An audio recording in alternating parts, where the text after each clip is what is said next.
Hello, hello. Welcome to Live Chat Day, beginning of the month. Let me get rid of this banner over here. It's always a challenge to find where they are. All right, there we go. Hopefully, you can hear me clearly. There are some kids screaming and playing outside. Hopefully, that's not impacting the sound here today. For those of you joining for the first time, this is Empowered with Magna live chat with me, Magna Gopal. For those of you who don't know me, I'm an empowerment coach, public speaker, and dance professional in the salsa dance industry for 25 years now. And the goal of these live chats is to provide tips on empowerment so that we can all think, feel, and be more empowered in our lives. The topics for these live chats come from a variety of areas in my life, whether it is dance itself, salsa dancing, dealing with students or dancers, or through clients or through other pursuits, and even just personal friendships and relationships. Today's topic is interesting, and today's topic was actually inspired by something that happened in the last live chat. But before I get into that, I would love to hear where you are joining from. If this is your first time joining a live chat with me, let me know your city or your country and your name so I can give you a shout out. Wade in the house. Hello, manga. Oh, who's that? Actually, isn't that Japanese animations or comics? Greetings from Queens, yes. But who is manga? That is the question. Again, wherever you're joining from, let me know. This is always one of my favorite aspects of the live chats, is to see how broad the audience is. And if you are watching this as a replay, by all means, still share it in the comments where you were watching it from. And if you have any comments, add them into the chat. This is going live on Facebook and on YouTube. So add them into the chat. I will do my best to address them. As always with these live chats, they are not to fill space and fill time with nonsense or, about what I'm drinking, even though sometimes I really need a sip of water, or just killing time. The goal is to have an outline, to have a topic, to address that in the best way possible, and ideally leave you with some tips and solutions and things that you can apply to your life immediately. That is the goal, is empowerment, immediate empowerment, if you want to, and if you decide to take the actual steps. So again, let me know where you're joining from, your name and your location, so I can give you a shout out. Also, if you haven't already, don't forget to check out the Empowered with Magna podcast. That's available on Spotify, Apple, wherever you listen to podcasts.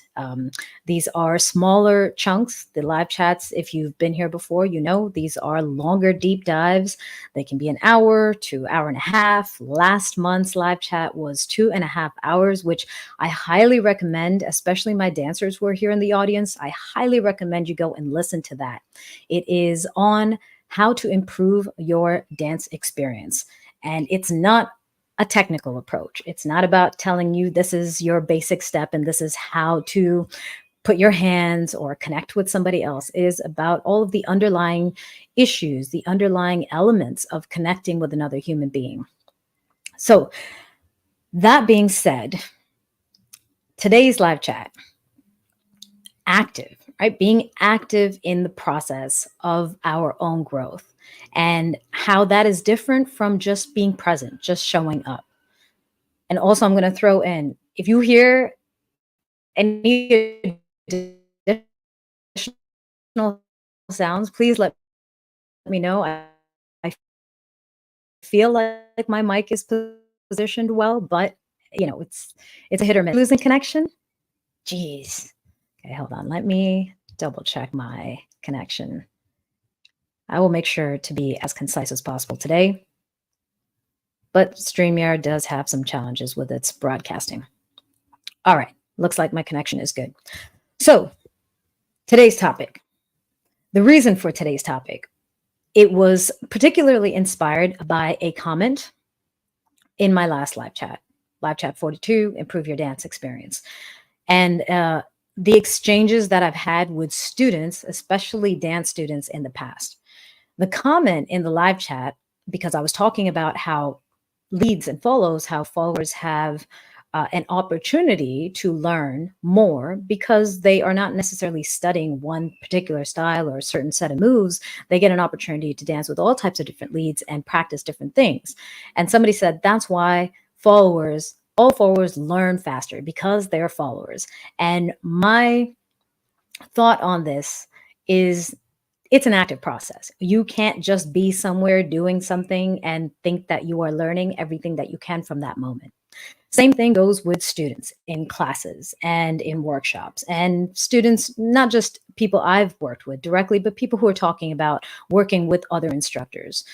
They are taking tons of classes, like 8 to 10 hours of class every week at a school, 2 hours each day. And they've been doing it for, who knows, a year perhaps. And they're wondering why they're not improving at the level that they would like to. Why are they not making progress the way that they would like to, considering how much effort they've already put in? And it made me think, today's live chat topic, it made me think, well, what other areas in my life do I feel like I wasn't, or I'm not getting as much as I want, despite feeling like I put in the effort? Okay. Now, I would say the main problem is that too often we take the first step and nothing more. We coast after we take that first step. So let's say, for example, getting to a workshop, we might travel for an hour to attend a class. And we're like, well, I put all this time into scheduling this time into my calendar. I drove, I had to go through traffic. It was quite an effort to be here.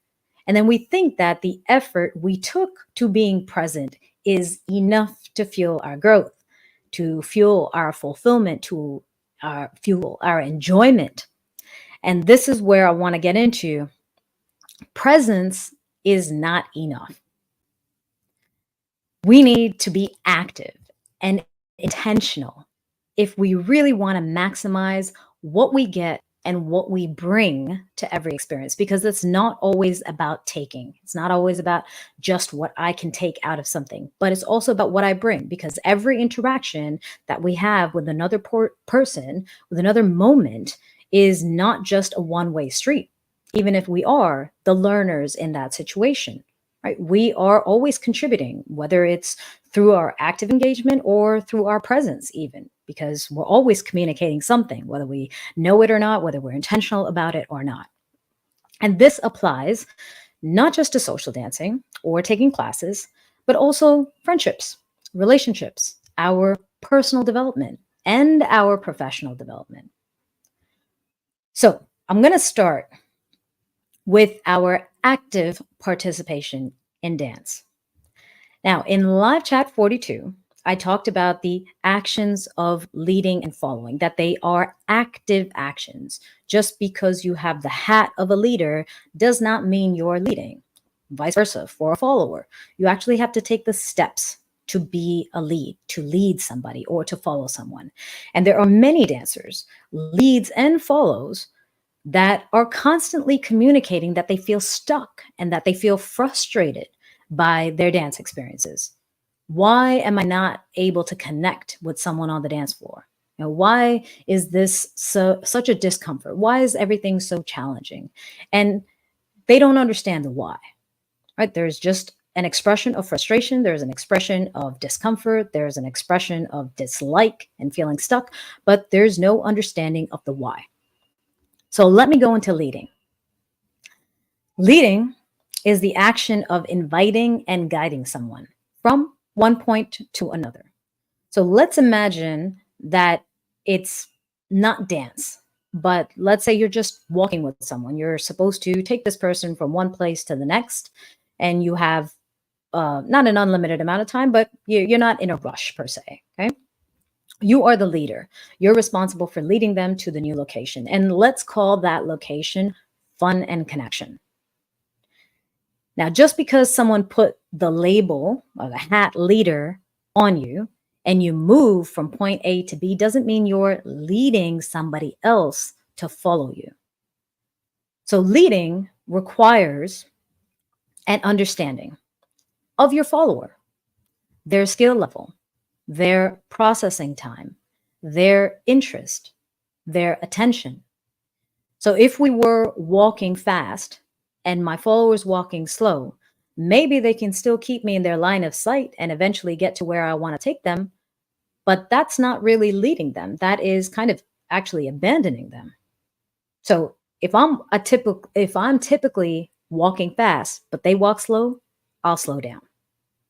If I walk slower than normal, maybe I can walk really fast, but I notice they can keep up. I could pick up that pace. And the entire time, make sure that I'm observing if they are still with me. Right? If I notice that, let's say I'm not walking normally, maybe the challenge is not just walk like we do regularly on the street, but let's say the challenge is to walk and copy all of my steps as well. Okay, that's what they're doing, walking beside me. We're not even talking about a dance connection, just following somebody next to them. And I start doing all these crazy steps. And I notice when I'm looking at them that it takes them a while to realize what happened and that they haven't responded or reacted or copied whatever it is that I was doing. And I've already moved on to the next thing. Now, if I continue to do my thing, again, we could still get to point B, but will we get there in a way that was connected? Probably not. So what would I do as a lead? I would slow it down or simplify it. And then the same thing goes for leading someone whose attention isn't fully there, or they're distracted by something, or they're interested in something else. When we think about where we're trying to go, it's not just a one path to that goal, right? So what's the problem with stopping to do something along the way? Right? If that person stops and they notice something, they see a flower and they want to smell that flower, I'm not going to grab their arm and yank them, right? I would engage with them and then slowly redirect the focus back to where it is that we need to go. So as a lead, and in dance, this applies to follows too, if the goal is fun and connection, we have to remember that there are many ways to get there. There are many ways to get to where we want to go and do what we want to do. And the only way to really do it well while playing that role of being a leader and leading somebody is to adapt to your follower. And that might mean you get there a little later or you take a detour along the way, but it doesn't mean that you still can't get there. And every moment of adaptation and challenge, that's a moment to grow. That's a moment to learn. If you want to view it that way, and if you are active in the process, because we can always go through the motions. We can repeat from memory, from motor memory, and just do the things that we are used to doing and think that we will arrive at the same location every time. The fun and connection aspect of it requires us to be very present and to be very active in that process. Following is the same thing. Before I get into following, I'm curious, if you are a lead, do you think that the moves that you know, speaking about dance, the moves that you know, the execution of your moves means that you're leading? Or do you feel like leading is not just the technical execution of your moves, but also the constant adaptation with a goal in mind of fun and connection being the end result? You can have whatever view you want. It is your goal. It is your pursuit, but I am curious. So moving to following. Now, following for me is the action of trying to understand the invitation, accepting the invitation, and understanding that you can have input along the way. We talked about this in the last live chat, where the idea of a follower being an object, not having any say in what's happening in the dance is incorrect. The follower has input. There's space for a follower's input, but input requires you to actually provide input. That is a personal accountability, right? So back to the invitation of having fun and connecting. If that's the invitation from my lead, what does understanding the invitation mean? Is it just that, okay, I understand that this person is asking me to dance? Or is it more than that? For me, understanding that is, who is asking me to dance? Who's the person? Is this a beginner dancer? Is this someone I know very well, whose style I know? Is this someone who I know very well and I know them to be wild and crazy? Is this someone I don't know who I'm going to have to discover? Second, in understanding the invitation, is who I am, right? Like, sometimes, yes, I will admit that in the dance, we are just looking for a person to fill the role of the leader or the follower. So we're just asking whomever. But sometimes we're actually asking a person, a specific person, meaning we know who that person is and we want that person to engage with us. So who am I that this person is asking? And why are they asking me as a unique individual to dance? That's a part of understanding the invitation. Then with dance, what am I dancing to, right? What am I accepting? What is this invitation to do? Is it a crazy fast song? Is it a slow song? Is it something that I know, something that I don't know? And then finally, in understanding the invitation, is understanding that it is an invitation to have fun and to connect, but to co-create, to collaborate, to improvise, to adapt to each other. When we go into accepting that invitation, right? Because we talked about understanding and accepting the invitation, it's not just saying yes to a dance. It's also saying yes to the person and accepting who they are and what they bring to the table, right? It really does require us to step away from just a partner to another human being. Like, there is a humanity in this dance, and that is very, very diverse. And so when we accept an invitation from someone, we are accepting that person, not just the dance, not just the fact that we are going to be following a dancer, a leader, but also the person and the personality and their creativity and whatever they want to bring to the table. That is kind of what we are saying yes to. Okay? And in saying yes, I am also taking accountability for my part in this relationship, because again, it's a co-creation, right? This dance is a co-creation. So if we're co-creating, it's not just about my lead creating, it's also about me.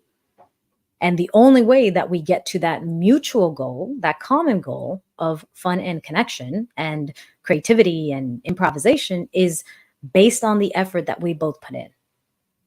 So it is not a one-way street, even though it appears that way. And even though many people are communicating it that way, I would say that this is a, a huge misrepresentation of what this dance is. And despite the fact that you have a lead and follower in two roles, and that the lead typically dictates what's happening in the dance, it is a two-way street. And then finally, when it comes to being a follow in that situation, there's an understanding of the power and responsibility of your voice and input. So just because you're a follower does not mean you have no voice and you have no input or the ability to change what's going to happen in the dance. First of all, the lead is not, they're not even sure what they're going to do, right? Even if they are doing things that they typically do, they're not even sure what they're going to do. I've never ever met a lead in my life who's like, I'm going to do pattern A followed by pattern C, then go back to pattern A and then do pattern B. Nobody does that. Okay. Maybe beginner dancers who have learned a certain sequence in class and they repeat it exactly like that. But typically, the longer you've been dancing, the less likely you are following some type of script. So that being said, there's already no guaranteed way that we're going to finish that dance.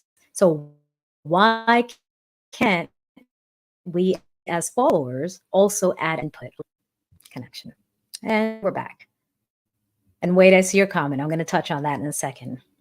But there's no reason that we as followers can't add our input along the way. And in fact, that co-creation, that collaborative moment on the dance requires both sides to participate. Otherwise, one person created it, the other person just kind of observed, right? They were a paintbrush to help this person paint. But in reality, you're not a paintbrush. You're two active painters creating something on the same board, right? On the same canvas. So Wade said, as a lead, my entire focus and challenges during a dance is to make my leading as clear and intentional as possible while maintaining my basic movement without freaking my fundamentals. I think I'm reading that right, without freaking my fundamentals. Yeah, if we're talking about active leading, that is exactly what it is. Oh, of course, fun comes first and adaptations and letting go throughout the dance. This is my challenge and my training method. Excellent points. So the intentionality, as we're saying, intentionality is active. You don't get intention, you create intention. No one can give you that intention. They can suggest things for you to focus on, for you to be intentional about, but no one else can do that. And that's the active process, right? So when we are thinking about a social dance for both leads and follows, what can we do is bring our best to each dance. That's that active process. That is our personal accountability. And that's not about just technique, but it's also about your mindset and your communication, your ability to communicate to each other, both non-verbally and verbally. In that process, we want to develop those nonverbal and verbal communication skills so that we can improve that connection and increase the compassion and the creativity and the comfort of each dance. And then finally, reflect and be curious. I don't think we spend enough time saying, what happened in that last dance?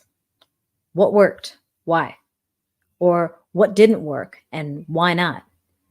And what was I thinking? What was I feeling at these various moments of things working amazingly or something surprising me or something not working out? Why was I thinking that way? And where could I personally, me, improve to improve the next dance?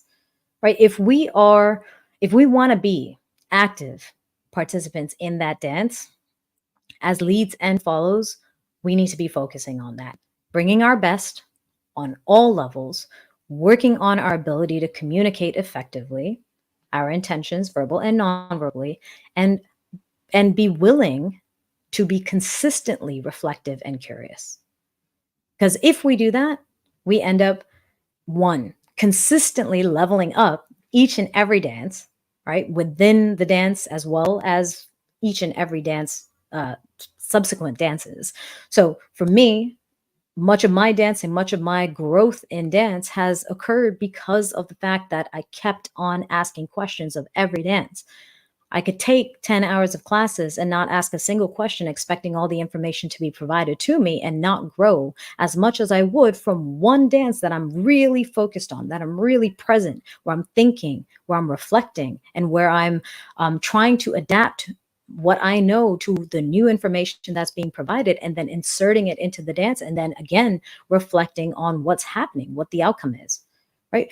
And you end up enjoying better connections with your partners because instead of feeling like you're just doing the same thing again with another person, which you're not, you never are actually, you start to see that unique connection that is possible just in that moment with that person, with that particular partner, as a lead and as a follow. And then the more you start to adapt and the more you start to focus on that connection and express yourself, whether that is a matter of discomfort or something that you really liked, you end up feeling more confident because you discover your own power. And that is the part about being active in any process, is you are no longer leaving it to life and to your external factors to influence what you do, how you feel, and how you grow. You adapt yourself, you discover your power, you feel more empowered to adapt, to direct, and to redirect any moment. Thoughts on that? If you are followers or leads, how have you been approaching the dance? Like, do you look at the dance and say, I am just going through repetitions of my moves, which is not bad because that's one way to learn, right? Through repetition. Or are you also looking at each repetition and trying to find out what's new, trying to see what's different, and trying to understand how you react and how you respond to each thing that's different? And Wade, thank you for the clarification. Breaking. I appreciate it. Again, wherever you're joining from, let me know in the chat. Share your name and share your location. I know YouTube has sometimes different usernames, so I don't always understand who it is that's in chat or who's here today. All right, so let's move into that's dance, right? So in dance, we have a partnership, but let's think a little bit broader and let's talk about being a part of a group or a team, right? Which is very similar in terms of the interactions between people. So, a question for you, depending on your situation, it could be professional, it could be a hobby, it could be any other social setting. If you're working in a group or a team setting, how often do you speak up or contribute new ideas? I'm not talking about you leading a team, but let's say you are a part of a team led by somebody else. Do you tend to just wait for others to take the lead? Do you contribute your own ideas? Do you speak up often? Let me know. Michael in chat, congratulations, your daughter is 2 months old. Happy anniversary. And glad to have you back. I'm surprised you have time. Maybe my voice will put her to sleep. And you don't have to work on that and you can get some sleep after. So let's go back to teams. Now, the common thing that I've observed, and this is from being on teams as well as leading teams, is this misconception that the leadership is the only person that's providing the input and the guidance. Right? That's when we think as team members that we're just following leadership. We're there to take directions. We are there to fulfill the order. We have no input of our own. We are a cog in the wheel. Right? We consider our membership or our attendance at a meeting as evidence of our contribution. Right? This is going back to our presence not being enough. Like, we need to be active in the process to get the most out of it. Like, let's say many meetings that I've been on, especially online, because they're so easy to organize and we have tons and tons of meetings with everything. I see so many people where there's information being provided by the leadership of that team meeting, and everyone's just sitting in the background. No one's engaging. There's questions being asked, but no one's necessarily responding to those questions, and they're just waiting to be called upon. And if they do finally get called upon, it's like they were checked out the entire time. It's like, oh, could you tell me again what that was? I don't remember what you were saying. What's the question again? Like, really not present. And so their engagement is not active. Right. And when we don't actively engage as a team member, not talking about leadership, but when we don't actively engage as a team member, we are disempowering ourselves because we are disregarding or negating our unique contribution and influence. Like, if we think about a job, right, being hired for a job, the employer is not just picking off random people from the street. When they're looking for someone for their job or a certain task or a certain role, they are doing an interview process. They are looking for a certain type of person, someone with a certain set of skills. I feel like I sound like Liam Neeson in Taken. I've got a special set of skills. Maybe that's the person who's hiring, okay? But they're looking for a certain type of skills. They're looking for a certain personality. They're looking for a certain level of communication. So when you are on a team, you were chosen for that team based on your skills, based on your personality, based on what you can bring to the team. So if you're not engaging when you're a member of a team, if you are just sitting there passively in the background, waiting for the push to bring who you were hired to be. And if it's not hired, let's say it's a volunteer thing or a social community or group that you belong to, same thing. Okay. But if you're not engaging, what happens? You stall your own growth. You could get more from that community. You could get more from that company. You could get more from that role or being a part of that team, but you are stalling your own growth because you're not actively present. And because you were hired for a certain reason, meaning you are going to contribute to a certain goal, right? You were brought in to contribute to a certain goal. So let's say it's not hiring. Let's say it's a dance performance team, okay? You were picked to help contribute to a certain goal. So you're now impacting the growth of the team, the success of the team as well, when you're not present, when you're not engaging.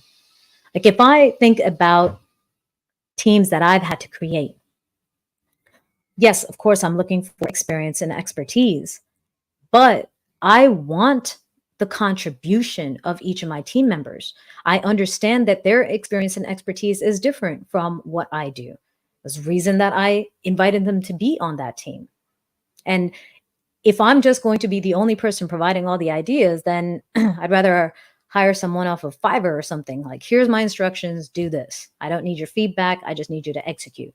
That's not why we create teams. We create teams for sharing ideas, for collaboration, and we want people who are willing to take the initiative to help each of us grow and to help the entire team grow and to achieve whatever goal that we set. So when we are a part of a team and we take responsibility for our part and show up, we improve all of those things. We get more from being present. We don't feel like it's a burden that we're there. We understand that we're there because we were chosen to be there. And we were chosen to be there because of what we bring uniquely, what we bring to the table. And we get to personally grow and we get to contribute to the success of the team as well. So if you're thinking of any team, any group, any community, professional, social, hobby, whatever it is, ways to be more active, I would say include one, get curious. Like what is happening? Why are you there? Maybe it's a job, right? And you're part of a team that is leading a project. What about that project what about that project resonates with you? Right? Get curious about that. Volunteer, like take initiative. Instead of just waiting for someone to tell you to do something, volunteer. Say, hey, I noticed that this isn't being done, or we also need this and we haven't started that yet. I can help out with that. And not only does that help you by learning and challenging yourself, but you also end up increasing your visibility on that team. Right? You show what you are capable of doing, that you can also take initiative and that you can learn along the way. And then most likely more opportunities will open up for you. And in that process, offer and request feedback, constructive feedback. So just because someone has a lead and someone has an idea and you are there to support their idea does not mean that you cannot contribute something that will improve the execution of that idea. So offer feedback constructively. Now, I have, I heard your presentation on this, and I was wondering if I could provide some suggestions based on this experience and this challenge that I had experienced in the past that could contribute to a better outcome or could hinder us getting to the goal that we want. And request that feedback from whoever you're working with. This is my contribution to the team. This is the assignment that I had to work on. I would love your thoughts on it. Is there anything that I could improve? I'm sure it's not perfect. Acknowledge that, humility. I'm sure it's not perfect. What could I do to improve this for the future? Right? Because feedback ends up providing that clarity for everybody involved and fills the gaps of knowledge and also improves everyone's ability to be their best and bring their best. And then finally, for teams, one last tip is always to be solution-oriented instead of problem-oriented. It's good to identify problems, right? It's good to identify things that could interfere with our ability to complete our goal, to do things the way that we want to do, to have the quality that we're looking for. It's good to identify that. But the focus should not just be this is a problem, that's a problem. I don't like this, I like that. It should be, but also offer a solution. You become very valuable to the team. And again, back to your own problem solving skills improving, but also your contribution to the team and helping the team improve. I'm going to take a look at a couple of comments here real quick.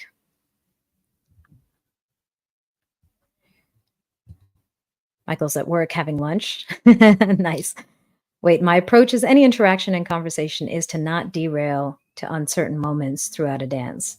I can only take charge to lead a team or project when I'm not as capable or knowledge about the task, but when I've assessed who has those qualities. Excellent point, which goes back to if you are a member of a team, you were chosen for a reason. You were chosen for what you bring. So bring it. That's why you're there, is to actually bring your expertise, your perspectives, your views, your experiences to the team so that everyone can benefit from it. Excuse me.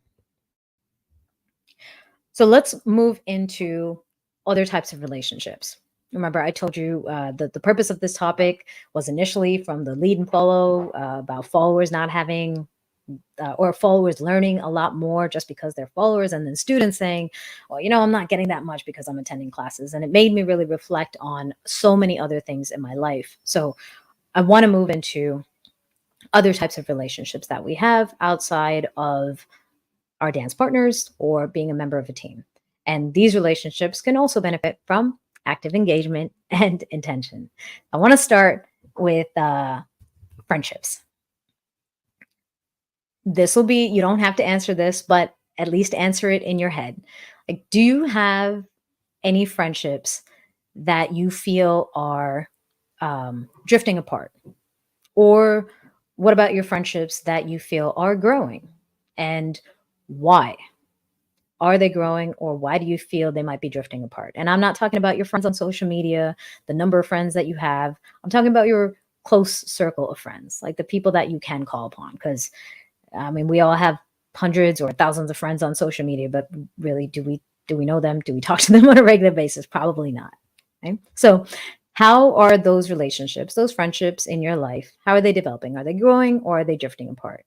And if so, have you stopped to ask why? Can you answer why?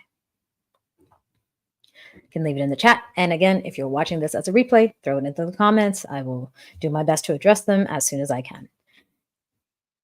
As I was working on today's live chat, there are some friendships that I realized I need to work more on. I'm talking about close friends who I realized, damn, I haven't talked to this person in a really long time. When's the last time that I actually spent time to have a conversation, to find out what's happening in their life? I don't feel like this friend is no longer my friend. I still believe and feel, and I actually know that they are. I know if I called them and said, hey, let's get together, we would be able to find a time. But I realized that I have not done that in a while.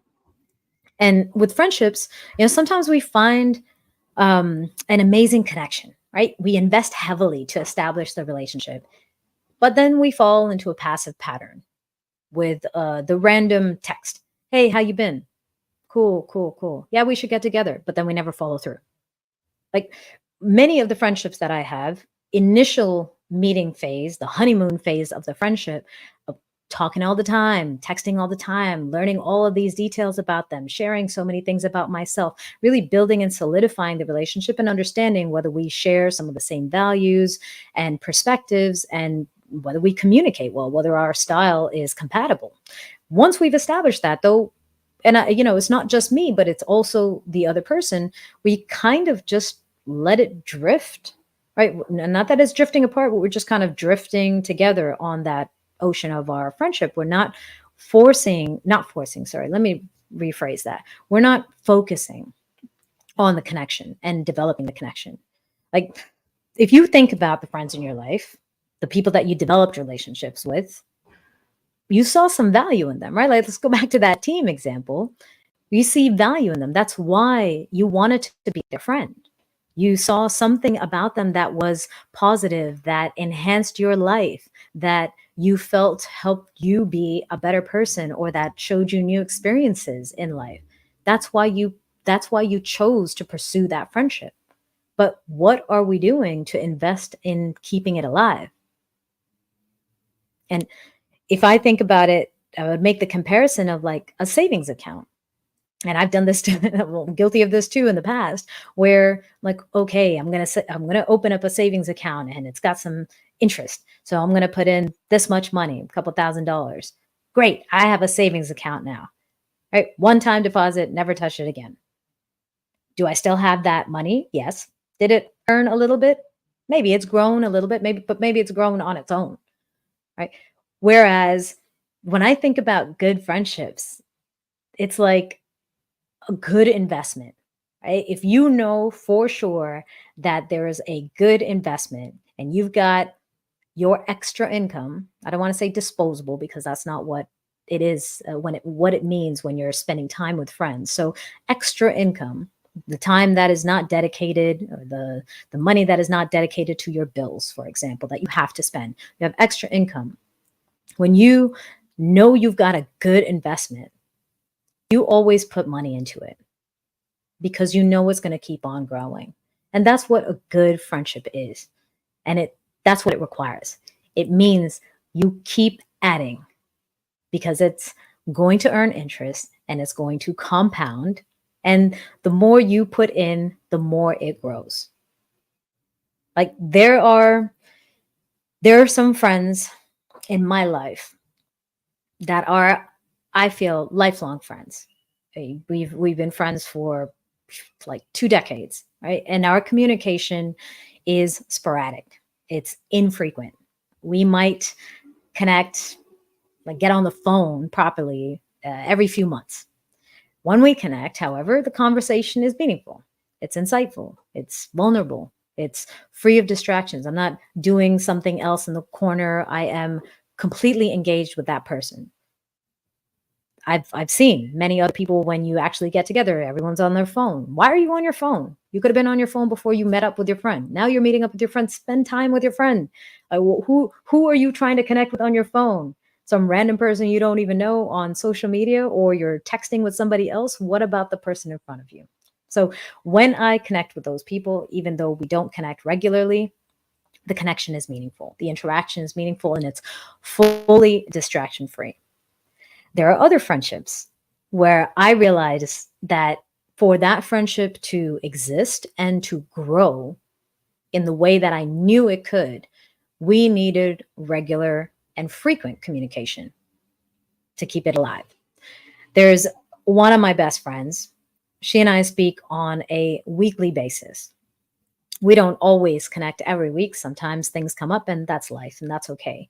But when we first met, again, that initial excitement of meeting somebody, you're like, oh my God, like we got the same views on things and we were both so solution oriented and so creative. Like I can't wait to spend more time getting to know you and seeing where life takes us, because I just know it's going to be a beautiful outcome. And so we did talk on a relatively regular basis, but not necessarily that planned. And then things started coming up on her schedule and we kept having scheduling conflicts. And I remember the day when she said, listen, it's hard. I can't really do this time. And the other time that you suggested doesn't really work for me. So why don't we just keep it casual? We don't have to have a call on the calendar. We'll just reach out, we can text each other whenever we want to have a chat and then schedule a time. And a part of me was thinking, yeah, sure. But then another part of me understood, like, this is an investment and this is somebody I want to make sure I stay regularly connected to. And so I said, we were going to figure it out. Okay. We will find a schedule.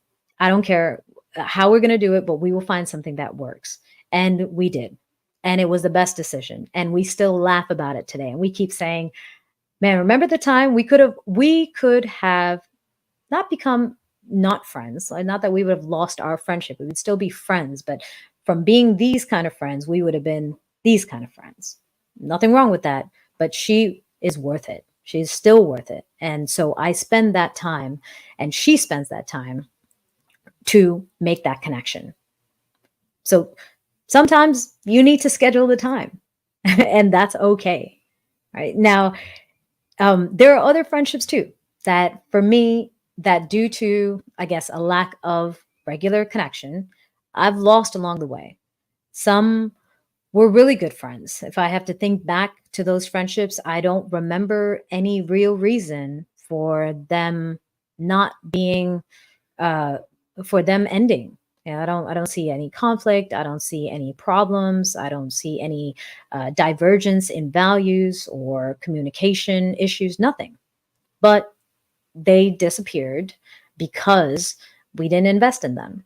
And if I think back, I wonder what it could have been if I put the same investment into them the way I do with my friends today. I'm just going to take a quick look into chat. Victor said, some college friends and I used to put the phones face down on the table, first person. I love this. I'm sorry. I got to share this into chat. Victor said, some college friends and I put our phones face down on the table. The first person to check pays the tab. No one checks their phone, we split even. I love it. That is such an excellent tip and worth doing when you've got like a big group of friends to spend time with. I love that. I love that idea. That's so good. Um, so yeah, so when we are actively engaged with our friends, uh, we end up building the stronger bonds, right? We are able to be present. We are able to respect each other's time because time is valuable. We get to be present. We create a space of safety, right? We feel confident in the space that we're creating because of how we show up for each other. And we learn how to become better friends because the more time you spend with someone, the more time you spend actively, let me clarify, the more time you spend actively engaged in anything, the more you learn, the more you discover about yourself, the more you see your strengths as well as your weaknesses, and the more interested you end up becoming to developing those weaknesses. So with friends, when I think about the friends that I'm regularly connected to, we have a chance to talk about more things that are happening in life. What are we struggling with? Or why did we communicate a certain way? And as we continue to connect, we start to discover, who am I today that I wasn't yesterday, that I wasn't 1 year ago or 10 years ago? How have I grown? Where do I still need to grow? And so it forces us to show up differently. And so, as for tips, if you want to actively strengthen your existing friendships or recover those that are drifting apart, a great tip from Victor that he just posted, which was socially, if you're spending time with people, put that phone's face down and whoever flips up their phone first pays the tab. Otherwise, you guys can split it evenly. I love that. I love it. Um, Additionally, is to reach out proactively. Sometimes we look at our friendships and say, well, you know what? We haven't spoken in X amount of time. I didn't reach out, but neither did they. So I'm a little bit resentful. Why do I have to initiate? If the friendship means something to you, it's worth it.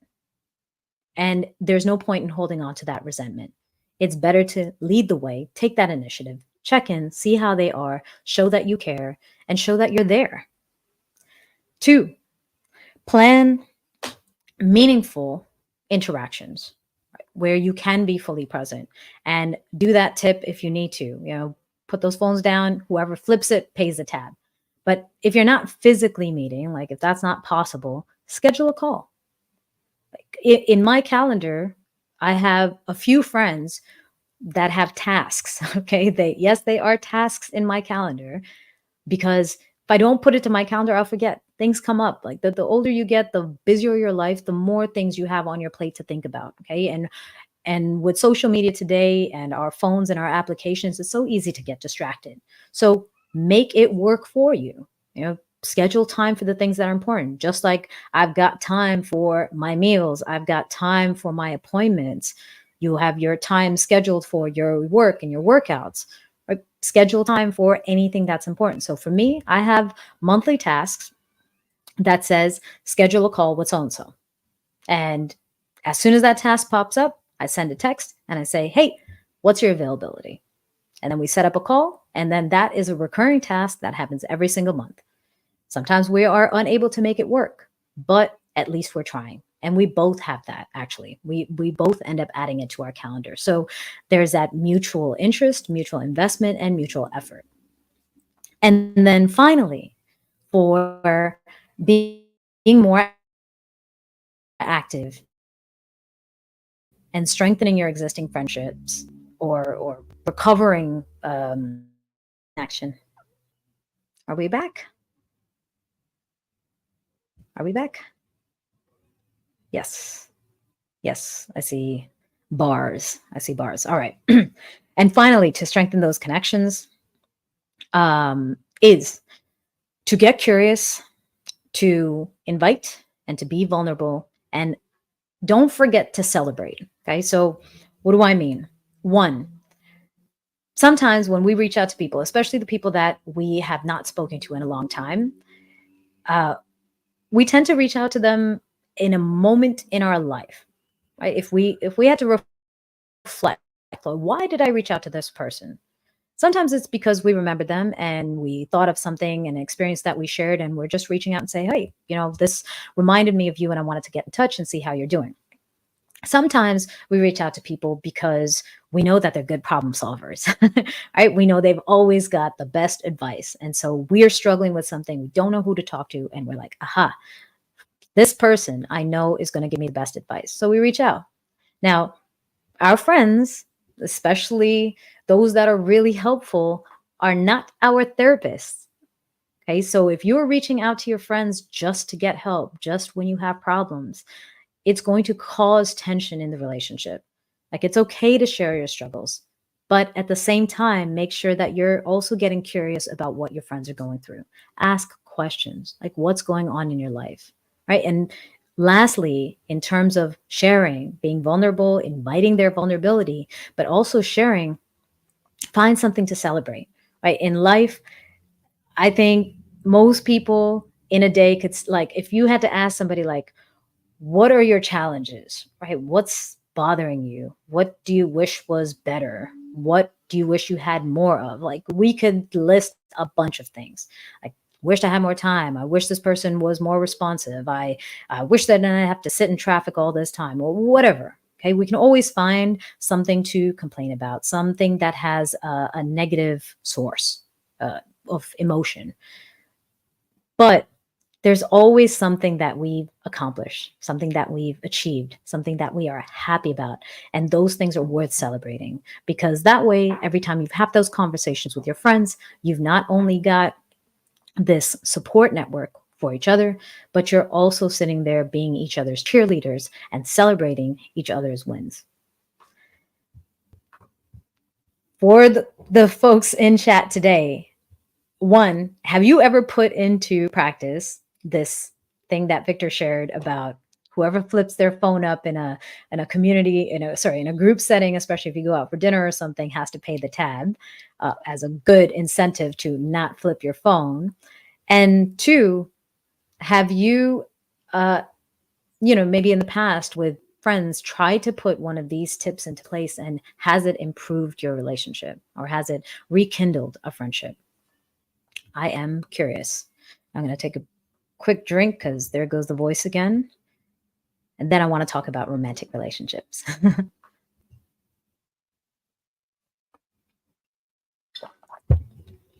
And again, wherever you're joining from, let me know so I can give you a little shout out. Victor, I think you are still in DC, soon to return to New York. All right. So next up, types of relationships. Romantic relationships. This is another area where I feel like we fall into routines and we start taking things for granted. And Sometimes we might lose a great partner. Now, in hindsight, most of the time we can identify that it was not the right time because for whatever reason, we weren't able to focus our attention or invest the right amount of effort or communicate properly with that person. And so it didn't work out. Not to say that they're a bad person or that I was a bad person, but it just wasn't the right time. So I'll just ask, have you ever been in a long-term relationship? You might be in one. That if someone was like, "Oh, how's that going?" and you describe it with, "It's okay. It's good." Just curious. If you've ever been, not to say that there's anything wrong with that relationship, like a good relationship, a decent relationship where your response to someone asking, "How's that going?" is, "It's good. It's okay." Because I have. I definitely have. And maybe not maybe, definitely more than once. The problem when it comes to romantic relationships and being actively present in them is that we take for granted things. Okay, we spend more time with our romantic partners than most other people in our lives, aside from coworkers. Right, coworkers. If you're working a 40-hour week or longer, you are spending a lot of time that you're awake with these people. But aside from them, next to them, is probably going to be your romantic partner. And the assumption we make is that we think because we're in each other's presence and not ripping each other's heads off, so not toxic, not something that's combative, we think that things are going well because, well, we're able to just sit and veg out and watch TV or eat a meal together and hang out with each other, right? Think that because we're in the presence of each other, things are going well. And this goes back to the topic, which is, presence is not enough. We need to be more active. And going back to the example of teams, where we choose our team members, we choose our romantic partners, right? Initially, we're super curious about that person. We're curious about who they are, how they're making us feel, what we feel like they're bringing to our lives, the butterflies that we feel, the smiles they put on our face, that feeling of being loved and appreciated. Right? We chose somebody, actively chose that person. Nobody just made somebody my boyfriend. I would choose a boyfriend. But then when we feel like our minimum standard has been met, like, okay, I am attracted to this person. I find them intelligent as well. Conversation's good. I don't need to discover anymore. It's good. I've already confirmed that. I already checked those boxes. So everything is good. Why and what else do I need to really discover? And then another challenge with that is if we encounter problems, which everybody does, that's natural, we brush them under the rug. Not because Not necessarily because we don't want to confront it, but because we think it's not necessary to confront. Because again, everything is going well, everything is okay, right? Coasting in a relationship and growing in a relationship are very different experiences and require very different levels of effort. If you're just coasting, you're going to find it hard to reignite that interest in your relationship when the winds stop blowing or if they start blowing in the opposite direction.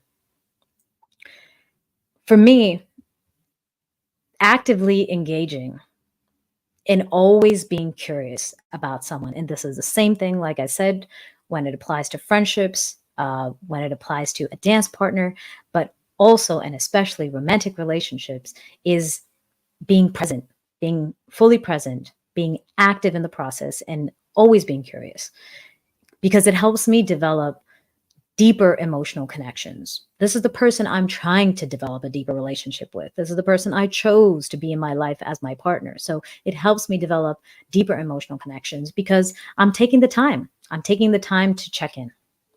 I'm taking the time to keep that fire alive.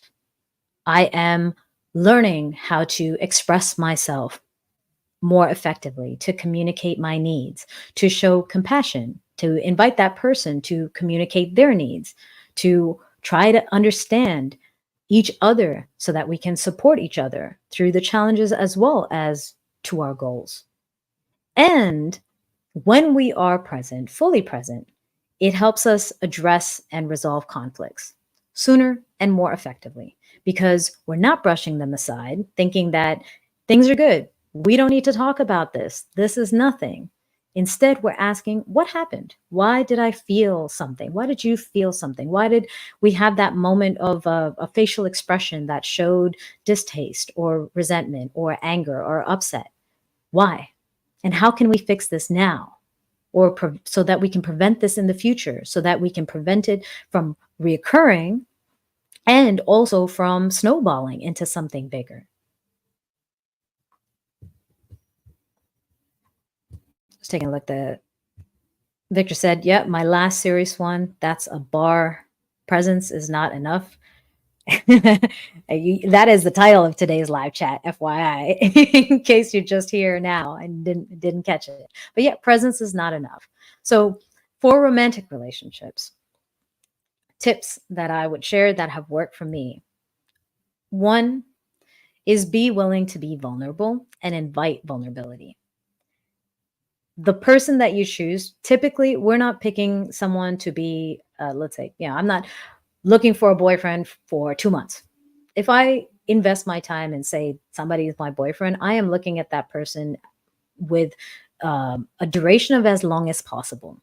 I'm not trying to have a temporary relationship where I'm investing all of this emotion and effort and attention so that it can end at a certain date. That's not the interest. Okay. So consider that, first of all, that person could be your life partner.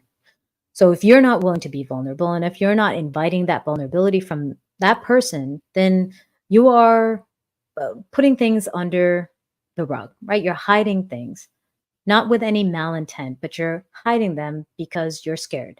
And how will you be able to understand each other and support each other, which is a big part of those lifelong partnerships, especially romantic partnerships? How will you understand and support each other if you don't know each other? 2, you want to express your goals to your partner and set shared goals. Like, we don't maybe necessarily think about that. Maybe in the first few dates, we would share with someone and say, oh yeah, these are the things I want to do, but we're not constantly talking about those things throughout our lives. Maybe we think we've expressed it and therefore you already know, you don't need to be reminded, but it's worth saying it, not only because it helps clarify where your head's at for your partner, but also for yourself.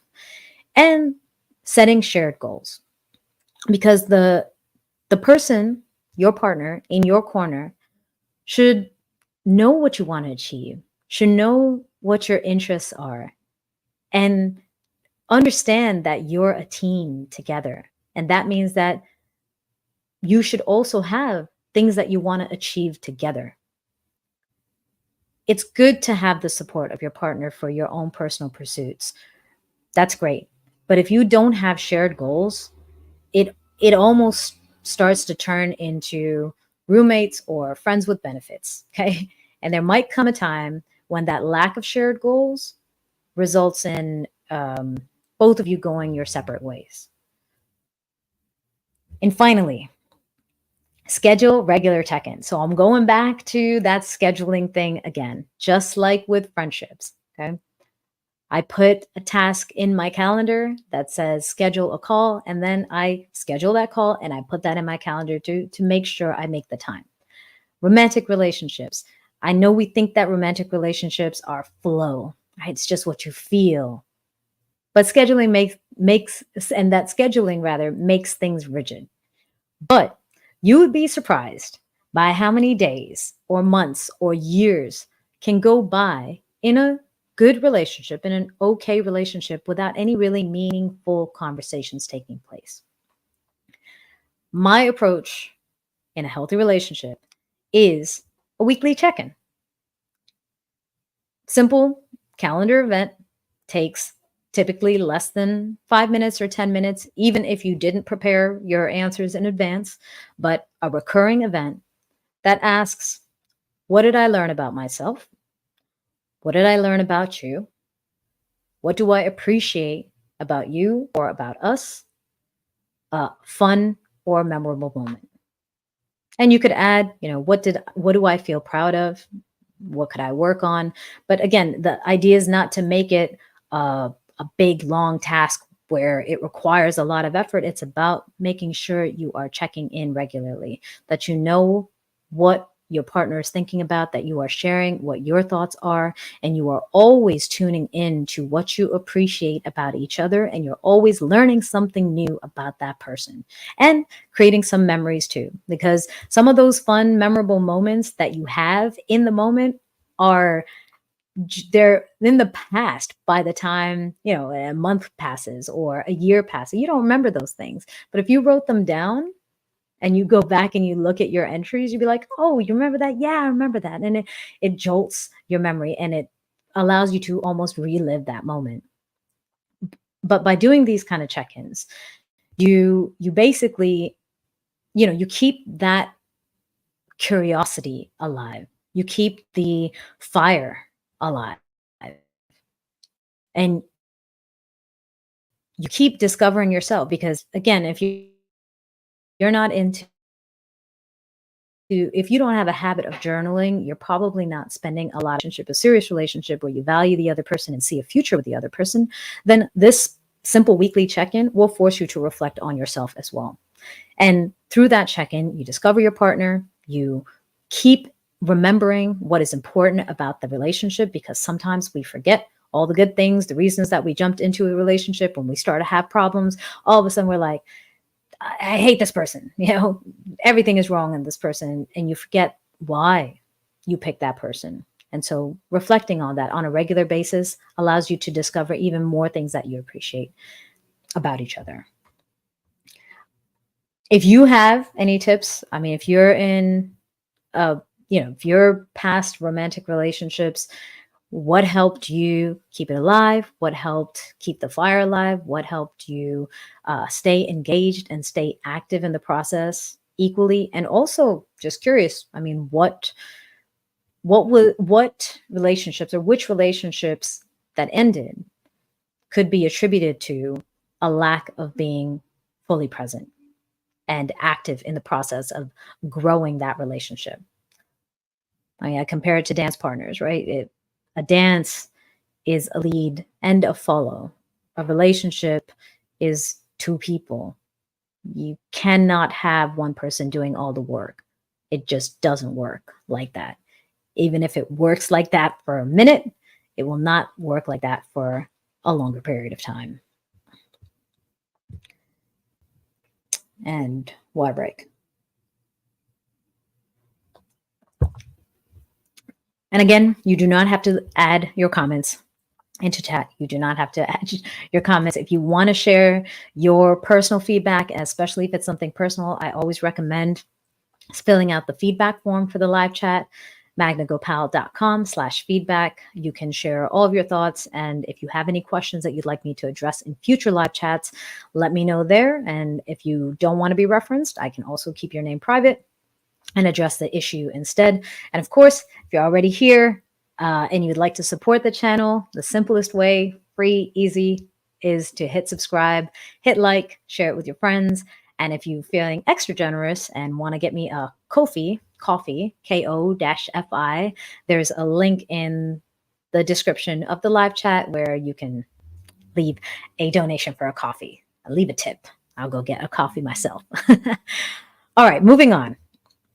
So we're talking about the different types of relationships: dance partners, team members, friends, family, romantic partners, any other type of community relationship as well. Okay. What is the key to a healthy relationship? Sometimes when I'm talking so long, I start to get tongue twisted. What is the key to a healthy relationship? Healthy communication. And I'm going to break this into 3 parts: active communication, active listening, and active conflict resolution. So let's speak to communication first. Let me know if you have ever found yourself in a position where you've been talking to somebody, sharing a lot of stuff, and you end up frustrated because they didn't understand you or they misunderstood what you were saying? I've had that. I've had that in the past before where I feel like I'm saying all the right things. I feel like I'm communicating, but I'm not. Because there's a difference between talking and between communicating. Talking is saying whatever's on your mind with no goal other than to give voice to your words. There's the act of talking, but it lacks intention, it lacks a goal. Or your goal might be that you just want to be heard, you just need to vent, right? You just want to say whatever's on your mind and get it off your plate.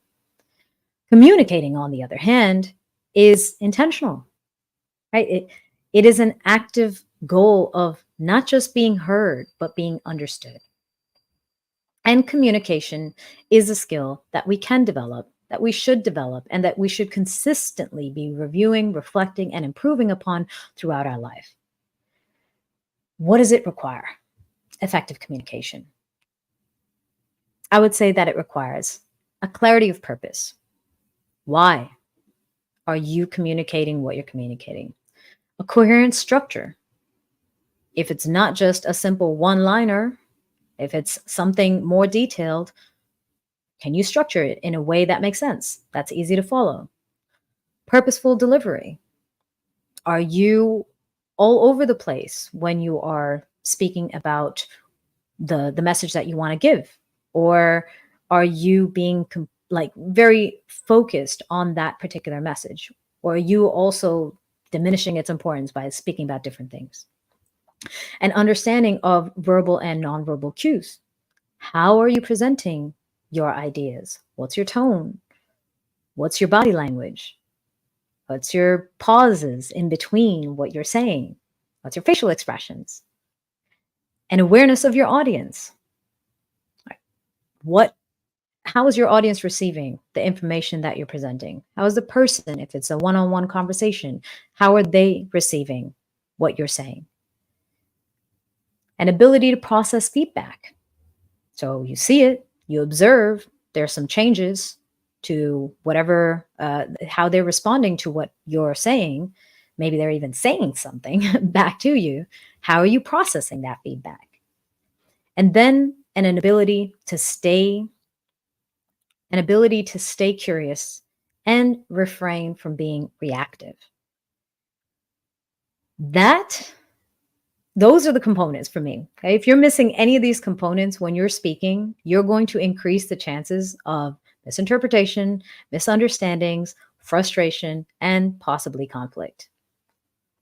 It is a skill. It does require effort. It does require some investment into understanding all of those elements and always working at communicating in a way that you can check those boxes along the way.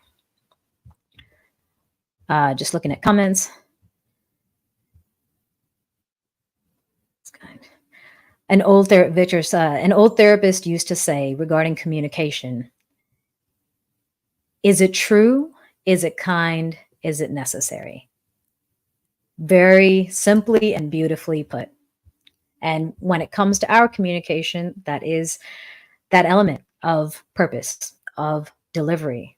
And again, you can vent, but if you are actually trying to communicate, you are trying to be understood. And that's a different purpose entirely.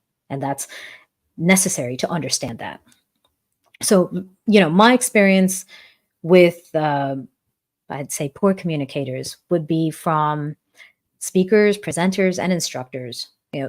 They sound like they have a message, but it's all over the place. Like I heard the intro statement, but then everything else they're saying doesn't really connect to the main topic. Or their tone and their delivery is monotonous and it's timid, which doesn't inspire confidence. It's hard to get engaged with what they're saying. Or I see that the audience looks confused, but there's no change in what the speaker is saying. There's no change in what the instructor is saying, even though everyone else, especially in dance classes, is pretty evident when everyone else is following the instructor, but they don't look anything like the instructor. And the instructor kind of looks at it and says, okay, moving on. right? They're not addressing the confusion. They're not addressing the gaps in information and understanding there. And this form of like incorporating all of these elements of communication applies to everything. It applies to teaching, it applies to learning, it applies to professional relationships, and it applies to personal relationships. And with that communication is another essential element, which is listening, right? Asking questions and actively listening. So when it comes to listening, sometimes we're just speaking, we're saying our thoughts, or sorry, when it comes to speaking, rather, when it comes to like presenters, right? We're just speaking, we're just saying our thoughts, but we're not checking in to see if the other person understood. We don't ask any questions, or we might ask a question or hear a comment, but we don't listen to the other person, and instead we're just waiting for our turn to talk. Like I was saying in dance classes, there are instructors who will say, "Got it, good," and then just move on. It doesn't really provide the room for someone to say what they got or what they didn't get, or open that up. And then likewise, maybe we say, okay, does everyone understand this? And someone raises their hand and they say, that doesn't make sense. And then the instructor gets defensive and says, well, you just need to repeat it. You need to figure it out, versus actually reflecting and reframing whatever it is that we're saying. So active listening, when we are listening to somebody else, it requires our full and undivided attention, just like the relationships that we're talking about, being fully present, right? Not just that your presence, your body being there is enough. It's not. You, your mind, your body, your heart, your emotions, your thoughts, everything need to be present, right? So active listening requires your full undivided attention. It requires you to also remember what someone is saying, to reflect on what you heard, to process that information and then respond instead of reacting. So the example of the instructor, that's a reaction. I don't like hearing that talk back from a student. And maybe I'm kind of also feeling like they're telling me I don't know something. And maybe I feel like I don't know something. So I'm going to just react and shut them down instead of responding in a way that's respectful and kind. When I started working on this skill, active listening, I found that there were less misunderstandings, but also the added benefit is the increased empathy that I have, not just for the person that I'm speaking to, that I'm listening to, but also in general, because I am genuinely trying to understand. And in the process of trying to understand, I do end up understanding more. And that understanding helps me look at life and check my biases and approach other people with compassion too. And sometimes with communication, right? Sometimes we lack the skills, sometimes we lack the experience, sometimes we lack the knowledge on one side or both sides. And it results in a misunderstanding or worse, conflict of some sort. So for those of you here, I'm curious, like when you're faced with conflict or tension in a relationship, what do you do? Do you avoid it? Do you engage? If you engage, how do you engage? Because for me, conflict and tension are inevitable in life, okay? Because of how diverse we are as human beings, how diverse our experiences are in life, and therefore our perspectives and our approaches in life. That's normal. And so, of course, there are going to be moments where we butt heads with other people, right? Where we might completely disagree with somebody else. So conflict and tension exist. That how we approach it is what makes the difference. Like I know in my past, as well as many people, even today, who are conflict averse. And it's more of the approach of, I'd rather point the finger or avoid or ignore the issue and fingers crossed, hope it resolves itself. But most of the time in those situations, it ends up in more tension and bigger problems later on. Like I've left a lot of unresolved issues in my past on the table, left them on the table. And honestly, and this is embarrassing to say, but I was hoping time would fix them. And ultimately, what ended up happening? Time just ended them. They just ended the relationship entirely. So, conflict and that tension, it really depends on how we want to look at it. It can be divisive or it can be constructive. And sometimes, even when it's divisive, it can still be constructive because it is an opportunity for reflection, for discovery, and for growth. But it means that we have to tackle the issue head on as soon as we can, as soon as is necessary. We need to be able to communicate effectively, going back to the act of communication. What are those elements? We need to be able to bring that to the table, especially when it comes to conflict resolution. We need to actively listen, back to active listening to the other person's perspective. Find compassion and empathy to try to understand and not, and think of working on that solution together if you want to find a solution, because sometimes we don't want to find a solution, right? We feel that conflict and we're like, you know what? Not worth my effort. I have other things, other people, other relationships, other friendships that I would rather invest my time in. I'm okay with this one. I had the experience that I had. I don't regret or resent any of that, but I am no longer investing. So for yes, we're back. Okay. All right. Almost done for today. So yeah, for active communication, tips that I can share in this for this particular section would be: one, in any conversation or interaction, similar to spending time with friends, remove distractions or make an incentive to not look at those distractions. That way you can bring your full attention to the present moment and the person or the people in front of you. When you're speaking, mind your words, mind your tone, mind your purpose, your verbal and your nonverbal delivery, and focus on being understood. 3, ask open-ended questions, okay, to check in and see what has been understood and what might need further clarification. Did everybody get it? Is a yes or no. That's a closed question.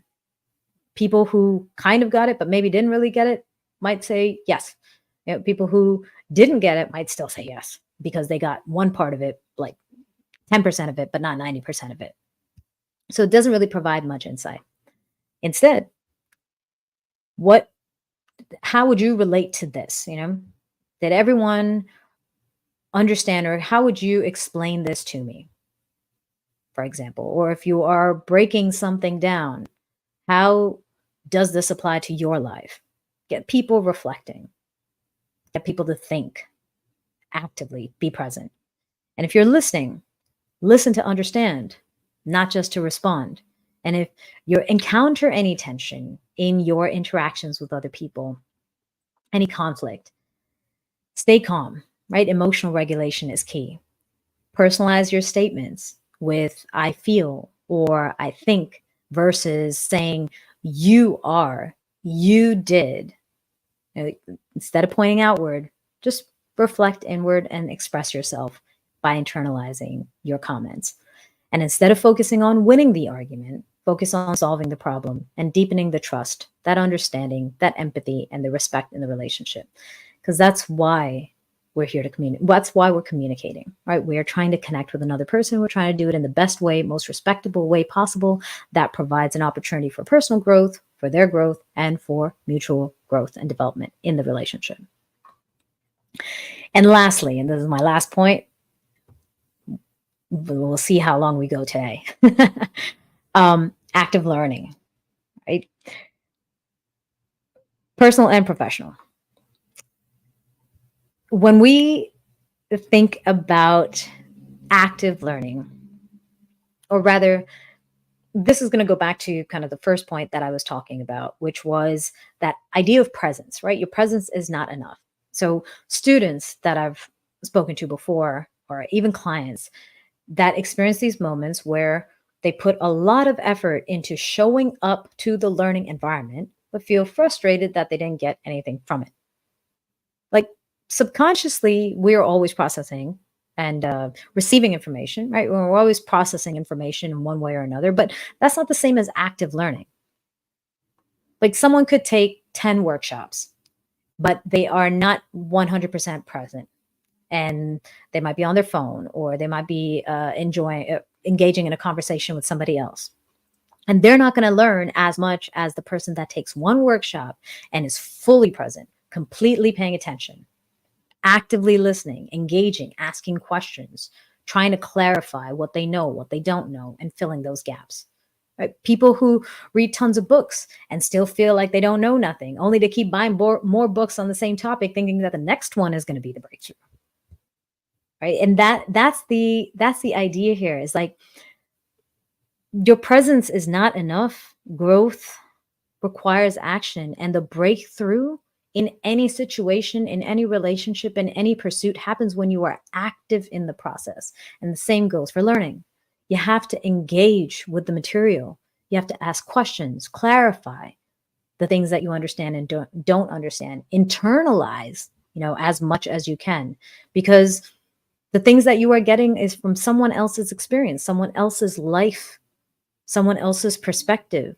What does it mean to you, yourself, right? So reflect on that and think about how would you apply it to your own life. And then if you want to really deepen your understanding, Feynman technique, right, in learning is try to teach it to somebody else. How well do you know it? Could you teach it to somebody else? And if you can't, what can't you teach? What can you teach? And that'll show you right then and there what you have truly understood from that process, from that engagement, from that workshop, from that speaker. And you can go and work on that. Right? Like if I think about my classes in university, I don't really recall any of them. I read so many books in university. I had to go through so many things to write papers. I felt like I was present. I felt like I was really active. My goal was to get the grade, though. My goal was not really to learn. And so I got my grade, and I remember nothing because I wasn't completely engaging with the material. I read what I needed to read so I could write the essay or answer the questions on the test, and that was it. I didn't try to personalize. I didn't try to see where things were applicable. Whereas there were maybe, like, I remember one class in particular, history of espionage. Loved that course. Yeah, I still remember the topics of my papers that I wrote. And that was back in 2002 or 2001 or something like that. So a long time ago, 20 years ago. And I can still remember the topics of my papers. Right? I can still remember what I learned and the teacher and the relationship I had. I remember everything because I was so present in that class. So I read more books back then and learned less and remember less and recall less and apply less than today when I pick up a book and say, I want to learn more about this topic. I find something, I start reading, I take notes, I reflect, I think immediately after each chapter, say, okay, based on this, how can I relate it to my life? So whenever you're learning something new or engaging in something new, set a goal. Right? Set a goal for what you want to be able to do with that information and keep referring back to it, because many times we set goals and we set off on our path and we don't even know if we have left that path. Like we don't even know if we're heading in the right direction anymore because we have never bothered to recheck the compass. Like we're going north and this is direction. It's okay if we veer a little side to side, but it is a problem if we wanted to go north and now we are going east. Okay, so set a goal for what you want to achieve when you're learning something new, engaging in something new, and check back in regularly. Then be present, curious, and reflective. It is your time at the end of the day when you are there to learn something, even if it is a matter of something you are forced to go and do, like let's say a work seminar, your job is sending you somewhere. It's your time. Do you want to waste it? Or do you want to be present and get as much from it? Because every moment that you are fully present, that you are curious, that you are reflective, you are learning something about yourself. In the process of learning something about yourself, you become a better person. Right? You start to see your strengths and your weaknesses. As you learn and develop yourself, you bring more to any interaction, right? And you end up, again, beautiful cycle of constant growth. Then, with any situation after, or during rather, even, take notes. And then after, make sure you go back and review and revisit them. Like if we think about computer memory, right? Think about the RAM, the random access memory, versus your external hard drive that's disconnected and stored somewhere else. Like you want these things, especially the things that you are pursuing right now, to be readily accessible, to be easily applicable to whatever you're doing, so that you can reinforce the understanding of those things. It's like, I'll take it back to dance, for example. There are so many people that learn their basic step in their beginner course. Maybe that's a 4-week class, a 4-week course. And after that, now they're in beginner intermediate. Now they're intermediate. Now they're advanced. I see advanced dancers whose basic is not that clean.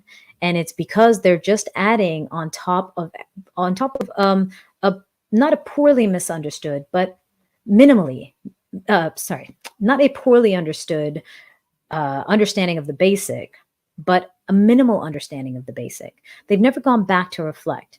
But every time we go back to reflect on the notes that we've taken, that was our understanding at that moment. When we go back and review those notes, we often say, interesting that I thought that back then. I think differently about this now. Why? Right? Ask more questions. And that's the next part, about asking questions. Thoughtful and open-ended ones. Not just to whoever it is that is providing the instruction, providing the education, the knowledge, and the information, but also of yourself. Don't just say, did I get it? Yes or no. What did I understand about this? Why has my view on this changed? What about it has changed? Like, those are important reflections to have. And then through the process, if you can, request regular feedback. Right? If you are taking a regular course, or if you are doing training with somebody and you have someone else that you are accountable to, request regular feedback. Ask them, this was my understanding. This is how I applied it. What are your thoughts? Did I get this right? How could I improve this?